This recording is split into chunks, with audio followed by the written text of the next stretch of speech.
विश्रांतीनंतर बातमीपत्राच्या या भागात आपलं पुन्हा एकदा स्वागत. बुलढाणा जिल्ह्यात चोरी आणि गहाळ झालेले 177 मोबाईल पोलिसांनी शोधून मूळ मालकांना परत केले आहेत. यावेळी पोलीस कुटुंबियांना महाराष्ट्र पोलीस कल्याणकारी योजनेच्या पुस्तिकेचंही वितरण करण्यात आलं.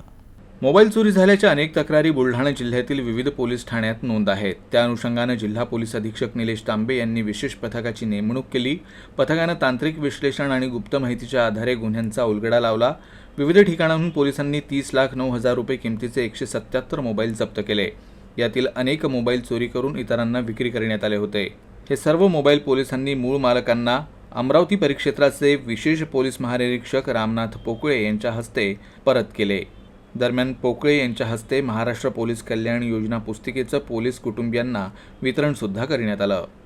मागील काही महिन्यात जे नागरिक आहेत त्यांचे काही गहाळ झालेले मोबाईल फोन होते, हरवलेले मोबाईल फोन होते, त्यांचे CAR पोर्टलवर रजिस्ट्रेशन झाल्यानंतर त्यांचा शोध लावून त्यांना आज परत करण्याचा कार्यक्रम करण्यात आलेला आहे. मागच्या 60 दिवसामध्ये 2 महिन्यात हे शोध मोहीम राबवून ते शोधलेले मोबाईल आहे आणि नागरिकांना ते परत करण्यात आलेले आहे. तसेच जिल्हा पोलीस अधिकारी आणि अंमलदार यांच्या वेलफेअरकरिता एक छोटी पुस्तिका आपण छापलेली आहे. त्यामध्ये जे काही योजना आहेत, वैद्यकीय असतील, शिक्षण शिष्यवृत्ती अनुषंगाने असतील, त्याच्याकरिता एक छोटी पुस्तिका छापलेली आहे. त्याचे अनावरण आज विशेष पोलीस महानिरीक्षक अमरावती परिक्षेत्र यांच्या हस्ते करण्यात आलेले आहे.